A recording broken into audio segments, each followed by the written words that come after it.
$650,000. Don't move past that number. Sit with it, because that number is not a figure in a spreadsheet.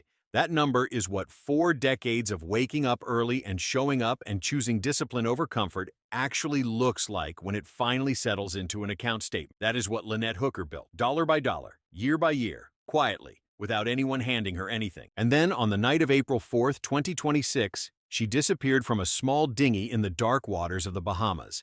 And the only other person on that dinghy was her husband of 25 years. And he had already spent every single dollar of his own retirement savings. Every dollar, gone. Subscribe to Global Crime Files right now and turn on your notifications before we go any further. We follow documentation here. We follow verified public reporting. We follow the evidence. And today, we are following the money. Not because money explains everything, because in cases like this one, money explains something, and that something matters. Lynette Hooker was 55 years old. She grew up in Michigan. She spent the majority of her working life at AT&T, the same company where she met Brian Hooker, the man who would become her husband. She was by every account from the people who knew her genuinely liked. Not in the polite, obligatory way, actually liked, warmly remembered. The kind of person whose disappearance prompted a spontaneous gathering among her colleagues 3 days later. Not because management organized it, not because it was required, because people who worked with her could not think of anything else to do with the weight of her absence. Her mother, Darlene Hamlet, confirmed the retirement account number publicly to journalist Ashley Banfield on the Drop Dead Serious podcast. More than $650,000.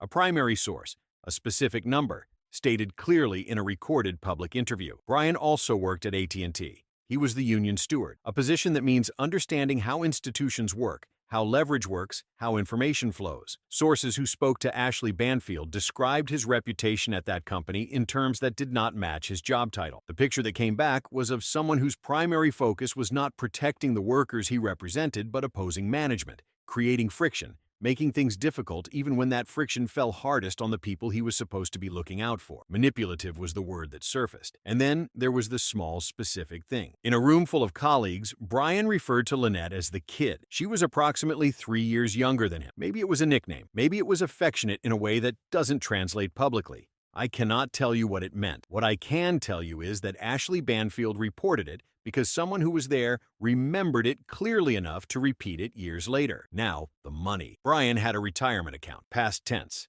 He worked at AT&T long enough that he should have had something accumulated. According to a source who was close to Lynette at work, someone she trusted enough to confide in during one of the periods when she had left Brian, he had already gone through all of it. His 401k was empty, gone. And Lynette said this to that person in tears. One source. I want to be clear about that. One person who was present in the room during a private conversation. That is not confirmed public record the way Darlene Hamlet's statement is confirmed public record. But one source who sat with Lynette while she cried about this is not nothing. It is a data point that investigators weigh carefully. So the picture on the night of April 4th, 2026 looks like this. A woman with $650,000 in a retirement account she built herself. A man with nothing left in his. 2 people living on a 45-foot catamaran called the Soulmate with no fixed address, no property, no steady income. One of them with a future she had protected across decades. One of them with nothing to fall back on. Lynette's last Instagram post went up on April 4th. The caption said, "Not going anywhere for a while." The boat was anchored near Elbow Cay in the Abacus region of the Bahamas. Shallow water, clear, the kind of place that looks like a postcard and feels, in the photographs at least, like freedom. Brian told investigators what happened that night. He said he and Lynette had gone out together in the dinghy, an 8-foot tender in the dark. He said Lynette went overboard. He said there were strong currents. He said he could not reach her. He said they never made it back to the Soulmate. That is his account. Now let's look at what the documented record shows. Multiple witnesses on Elbow Cay. More than 3 people described as seeing the same thing at the same time. Reported seeing a flare at approximately 8 in the evening on April 4th. Not from a small dinghy drifting in the water. From the Soulmate, the 45-foot catamaran that Brian told investigators he and Lynette never made it back to. Ashley Banfield reported this from ground-level reporting in the Abacus. More than 3 witnesses. Same location, same time, same source of the flare. A vessel that by Brian's own account should have had no one aboard. A security camera on a private home on Lubbers Quarters, a small island facing east across the Sea of Abaco, was recording continuously that night. It belongs to a man named Dean Zamzel, who installed it to check his view remotely. He was not looking for evidence. He just wanted to see the water when he was not there. What that camera captured, confirmed by Ashley Banfield, were light events at the estimated location of the soulmate. The first at 7:47 in the evening, the second at 12:27 in the morning of April 5th, the third at 12:32 in the morning. 3 distinct light events across a span of hours on a vessel that was supposed to be unoccupied and unreachable. The AIS system on the soulmate went offline at 9:30 in the evening on April 4th. AIS is the Automatic Identification System. It is the mechanism by which a vessel broadcasts its location to maritime tracking services, to Coast Guard systems, to anyone who is looking for it. Blaine Stevenson, a maritime expert, reviewed the prior month of the soulmate's tracking logs and confirmed his findings to Ashley Banfield on April 27th. In 30 days of documented sailing and anchoring, the system had never gone dark for more than 2 to 2.5 hours. On the night of April 4th into the morning of April 5th, it was offline for 11 hours, from 9:30 in the evening until 8:30 in the morning. That is not a technical anomaly with historical precedent. That is a singular event. One night, the night Lynette disappeared. 8:30 in the morning on April 5th is not a random time. It is approximately the moment Brian Hooker stepped back aboard the soulmate accompanied by a Royal Bahamas Police Force officer. The AIS system came back online when he came back aboard. Not before. Not during the night while a security camera was recording light events on the vessel, at the exact moment of his return. Now let's talk about Brian Hooker and location data specifically, because this is not a casual connection. Brian was terminated from AT&T 3 times. The final termination, confirmed through court documents and sources reported by Ashley Banfield, was for rigging the GPS on his company van to falsify his location. He understood exactly how location tracking systems work. He had already demonstrated both the technical knowledge and the willingness to manipulate those systems in his professional life. He was now living on a vessel with a maritime tracking system. That tracking system went offline for 11 hours on the night his wife disappeared. That is the documented sequence. The soulmate had a drone on board. Brian had wired the solar system on the boat himself. He was by every account technically capable and mechanically sophisticated. He knew the equipment. When he was aboard the search and rescue vessel the morning after Lynette disappeared, searching the waters near Elbow Cay with Jim Todd and the Hopetown Volunteer Fire and Rescue Team, he never mentioned the drone. He never offered to retrieve it. He never suggested they fly it over the shallow, clear water where his wife allegedly went overboard to see something from above that they could not see from the surface. Blaine Stevenson said it directly to Ashley Banfield. There is not one thing Brian did after the incident that he himself would have done if his wife were missing. Not one single thing. 3 days after Lynette disappeared, Brian left a voicemail for his stepdaughter, Carly. Not a phone call, a voicemail. Carly is Lynette's daughter from a previous relationship. She shared it publicly with News Nation because she felt people should hear it. The voicemail was not about Lynette. It was not about the search. It was not about what was being done to find her mother. It was about a flotation device, a piece of equipment that Hopetown Search and Rescue had retrieved from the water. The flotation device that Brian had thrown into the water. That is what he called his stepdaughter to discuss 3 days after her mother vanished in the dark water of the Bahamas. Brian called Blaine Stevenson one day before his arrest. He did not know the call was being recorded. In 40 minutes of unguarded conversation with someone he trusted, speaking freely without an attorney, without the awareness of being observed, he described the moment Lynette entered the water. He used one word: bounced. She basically just bounced off the dinghy. CBS News obtained the recording and verified it. Not fell, not slipped, not went over, bounced. That word came out of his mouth in a private moment, and it is now part of the public record. Now I want to hold all of it together at once, because I think resisting the urge to look at these things one at a time is important. One at a time, you can explain almost anything. The AIS could be a technical issue. The drone could be an oversight. The voicemail could be grief manifesting strangely. The word bounced could be a poor choice under pressure. Any single piece, in isolation, has a possible innocent explanation, but the accumulation is something different. The AIS offline for 11 hours with no historical precedent. The GPS falsification history. The flare witnessed from the vessel, he said, was empty. The camera capturing light events across the night. The drone never mentioned. The voicemail about equipment. 40 minutes of unguarded conversation and the word bounced. $650,000 in her account. Nothing in his. All of it together in the same frame composes something that experienced investigators do not look away from. Brian Hooker has not been charged with any crime. His attorney Terrell Butler stated that Brian Hooker categorically and unequivocally denies all wrongdoing. His Michigan-based attorney Crystal Marie Hauer told ABC News that Brian Hooker never would have harmed his wife of 25 years. Brian has said publicly that he never harmed Lynette and never would. He remains, confirmed by the Royal Bahamas Police Force Commissioner to NBC News, a named suspect who has not been cleared and can be rearrested. He is presumed innocent under the law. That is his legal status, and it matters. And I am stating it clearly because it belongs in this reporting. Carly flew to the Bahamas after her mother disappeared. She walked the shorelines. She stood in the places where Brian told investigators Lynette went into the water. She looked at the geography with her own eyes. She came back and said her mother could have swam 2 feet to shore from where she supposedly went overboard. She flew home wearing the L necklace, the small charm necklace with the letter L that Lynette always wore. She told Wood TV that the story sounds more suspicious to her now than before she went to see it herself. That is a daughter who went looking for something that would give her peace and came back without it. A 401k account belongs to the individual whose name is on it. It has a beneficiary designation, a named person who inherits the account if the account holder dies. In most marriages, spouses name each other. That is the default. Whatever form Lynette filled out at whatever point in her career, that form determines what happens to $650,000 if she is confirmed dead. The beneficiary designation on Lynette's account is not public information. What is public is that the account exists, that the number is more than $650,000,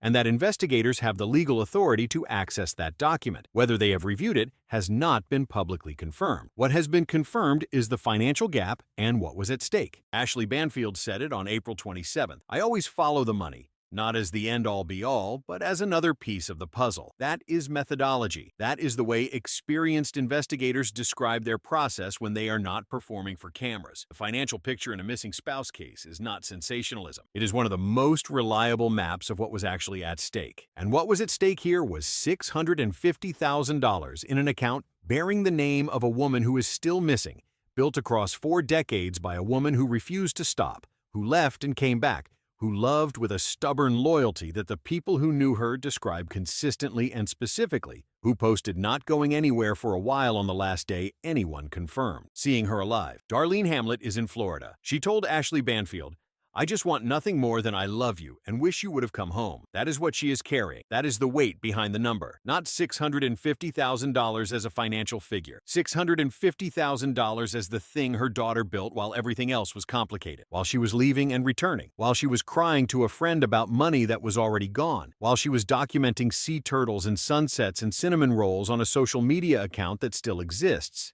and that her daughter cannot bring herself to delete. The investigation remains active. The Royal Bahamas Police Force and the United States Coast Guard are both involved. The case is open. The suspect has not been cleared.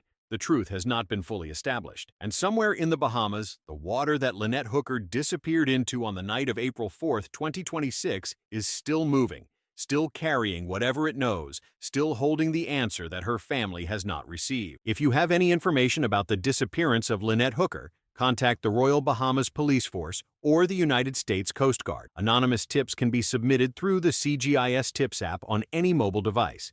You do not need to identify yourself. You only need to share what you know. This is Global Crime Files. Every victim deserves the truth. Every case deserves to be followed with precision and care and a refusal to look away until the answer is found. Subscribe now. Turn on your notifications. We will keep following this. Because Lynette Hooker deserves an answer. And so does her mother. And so does her daughter who flew across an ocean looking for peace and came home wearing a necklace instead. The investigation continues. Now, I want to go back to something that I think gets compressed too quickly in most coverage of this case. The life that Lynette and Brian were living before April 4th. Because context is not decoration in an investigation. Context is infrastructure. It is the thing that tells you why the evidence means what it means. The sailing hookers, that was their social media identity. 2 people who had left ordinary life behind and gone to live on a 45-foot catamaran moving through the Bahamas and the Caribbean, documenting everything, building an audience, presenting a version of freedom that looks from the outside like the thing most people only ever dream about. Sea turtles and anchorages and golden hour light on the water and cinnamon rolls baked in a solar oven on the deck. The photographs were real. The sunsets were real. The boat was real. What the photographs did not show, what they never show, is the economics underneath. A 45-foot catamaran does not run for free. Fuel, provisions, parts, repairs, insurance, marina fees in the ports that charge them. The maintenance alone on a vessel of that size, sailed continuously through salt water, is a real and constant expense. Living aboard full-time means that the boat is not a vacation. It is a household, and a household requires income. The cruising community has ways of managing this. Some people work remotely. Some people have passive income.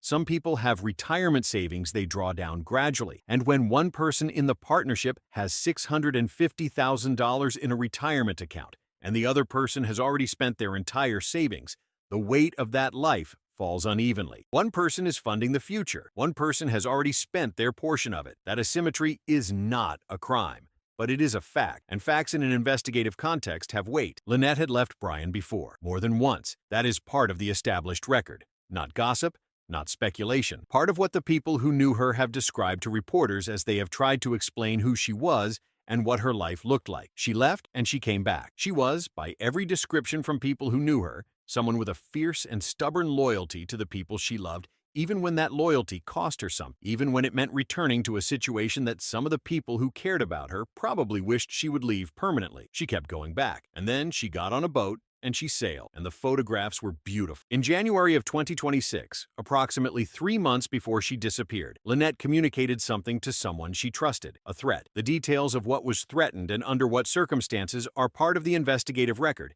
and have not been fully disclosed publicly. What has been confirmed through Ashley Banfield's reporting is that Lynette told someone she trusted about a threat in January of 2026.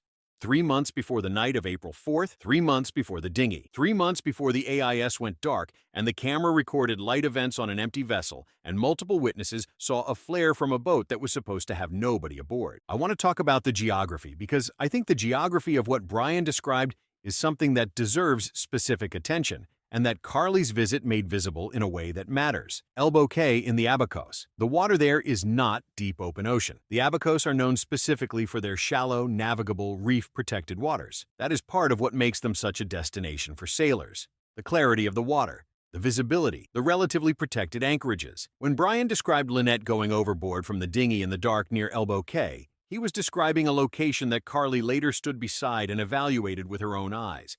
And Carly said her mother could have swam 2 feet to shore. 2 feet. Lynette's mother told the Associated Press that Lynette had been around lakes and boats and water her entire life. Her daughter Carly told CBS News she was very fit and a strong swimmer. A strong swimmer in shallow water, 2 feet from shore. That is the geography. That is the physical reality of the location where Brian told investigators his wife went into the water and was taken by currents he could not fight and drifted away into the dark, and Carly looked at that location and came home more suspicious than when she left. The AIS data deserves more time than it typically gets in coverage of this case, because I think the full 30-day context is what makes it significant. Blaine Stevenson did not just look at the night of April 4th. He reviewed an entire month of the Soulmate's prior tracking logs. A full month. 30 days of a vessel moving through the Bahamas, anchoring overnight, repositioning, sailing between islands, sitting in harbors, and in those 30 days, the system had never gone offline for more than 2 to 2.5 hours. That is the established baseline. That is what normal looked like for that vessel over a documented period of time. The night of April 4th, the system went offline for 11 hours. That is not a deviation from normal. That is the elimination of normal. That is something that had never happened in a month of documented data happening once, on one night, the night Lynette Hooker was last seen alive. And then it came back online at 8:30 in the morning, the moment Brian stepped aboard with a police officer. Not before, not during the night, at the moment of his return. Blaine Stevenson confirmed this. The logs show it. That is documented. Let me address something that intellectual honesty requires me to address. The counter-argument, because there is one, and it deserves to be stated clearly. The counter-argument is that grief and shock manifest unpredictably, that there is no universal script for how a person behaves in the immediate aftermath of traumatic loss, that some people shut down, that some people fixate on logistics because it is the only thing their mind can process when everything else is too overwhelming to hold, that the drone could be an oversight, that the voicemail could be someone operating in a dissociated state where normal priorities no longer organize themselves correctly, that the word bounced could be a poor and unfortunate word choice made by someone not thinking clearly under unbearable pressure, that the AIS could have a technical explanation that has not been publicly identified, that none of the individual pieces taken alone constitutes proof of anything. All of that is true. Every single part of it. I am not dismissing it. I think any responsible examination of this case has to hold that counter-argument alongside everything else, because the alternative, rushing to a conclusion based on pattern recognition and circumstantial accumulation, is not how justice works, and it is not how truth works. What I can say is what experienced investigators say, which is that the accumulation matters, that the convergence of multiple anomalies in the same case, on the same night, involving the same person, is something that cannot be dismissed by addressing each piece individually. The GPS falsification history is not the AIS anomaly. The AIS anomaly is not the flare. The flare is not the camera footage. The camera footage is not the drone. The drone is not the voicemail. The voicemail is not the word bounced. The word bounced is not the financial gap, but they are all in the same case, on the same night, around the same person, and investigators do not look at that constellation and conclude there is nothing to see. The beneficiary designation. I keep returning to it because I think it is one of the most consequential, unanswered questions in the public record of this case. A retirement account with more than $650,000 has a form attached to it, a form that names who gets that money if the account holder dies. Most married people name their spouse. That is the default. That is what most financial advisors recommend. That is what most people do without much thought when they first enroll in a retirement plan. Whatever Lynette wrote on that form, at whatever point in her career she filled it out, that form is now part of what investigators have the authority to examine. And the person named on that form stands to receive $650,000 upon Lynette's confirmed death, not her disappearance, her confirmed death, which means that for that money to move, a legal process has to establish that she is gone, and that process has not concluded, because she has not been found, because the investigation is still active, because the case is still open, because the water is still moving. Darlene Hamlet in Florida, Carly at home with the L necklace, the Royal Bahamas Police Force with an active investigation, the United States Coast Guard with ongoing involvement, a named suspect who has not been cleared, has not been charged, and is presumed innocent under the law. A maritime expert who reviewed 30 days of tracking logs and found one anomaly on one night. A security camera that captured light events on a vessel that was supposed to be empty. More than 3 witnesses who saw a flare from that vessel at a time when nobody should have been aboard. A man with a documented history of falsifying location data. A drone that was never mentioned during a search. A voicemail to a grieving daughter about a flotation device. 40 minutes of unguarded conversation and the word bounced. And $650,000 in an account bearing the name of a woman whose body has not been found and whose family is still waiting for the phone call that has not come. I want to say one final thing about Lynette before we close. She spent 4 decades building something. The retirement account was not an accident. It was a choice she made over and over again every time she could have spent that money and did not. Every paycheck that had a deduction she did not touch.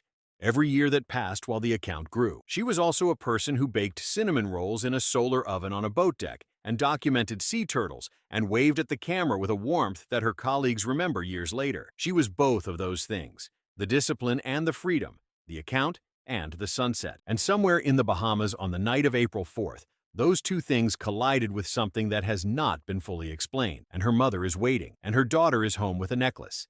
And the investigation continues. If you have any information about the disappearance of Lynette Hooker, contact the Royal Bahamas Police Force or the United States Coast Guard. Anonymous tips can be submitted through the CGIS Tips app on any mobile device. Brian Hooker has not been charged with any crime. All individuals are presumed innocent unless formally charged and convicted in a court of law. This is Global Crime Files. Subscribe now. Turn on your notifications. Every victim deserves the truth. Every case deserves to be followed until the answer is found. We will keep following this one. For Lynette, for Darlene, for Carly, and for every person whose story deserves to be told with care and with precision and with the refusal to stop until the truth is known. The investigation continues, and so do we. There is one more thing I want to leave you with, something that sits underneath all of the evidence and all of the documentation and all of the expert analysis, something that cannot be entered into a court record, but that is real nonetheless. Lynette Hooker was not naive. She was 55 years old. She had been with this man for 25 years. She had left and she had returned. She had heard things and seen things and known things that the people now reporting on this case will never fully access. She knew the financial reality. She knew what the account said. She knew what was in it and what was not in it. She had cried about it to someone she trusted. She had kept going anyway. She had kept that account. She had protected it across years and across departures and across returns and across all of the complicated texture of a 25-year marriage, lived partly on water and partly in the quiet discipline of a retirement account, growing year by year, without drama and without fanfare. What does it mean that she kept it? What does it mean that she protected it, even as everything around it was complicated? I cannot answer that. I can only point to it. I can only note that a woman who cried about a financial betrayal to a friend and then kept her own account carefully protected for years afterward was making a choice, was holding something for herself, was maintaining a floor beneath whatever else was happening. $650,000, her floor, her future, built by her hands and her discipline across 4 decades, and now the subject of an active investigation in the Bahamas involving the Royal Bahamas Police Force and the United States Coast Guard, and a named suspect who has not been cleared, and a beneficiary designation that tells a story investigators have the authority to read. The water near Elbow Cay is still moving. The investigation is still active. The answer has not been found, but the people who loved Lynette Hooker have not stopped looking for it, and neither have we. This is Global Crime Files. The search for truth in this case is not over, and we will be here every step of the way until it is. $650,000. 4 decades.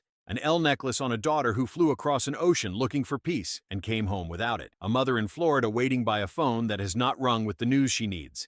A case that is open and active and being followed by investigators who have not looked away. A truth that is still out there somewhere in the documented record, and the water in the file that names the beneficiary. Lynette Hooker deserves that truth. Her family deserves it, and we will keep following this until it is found.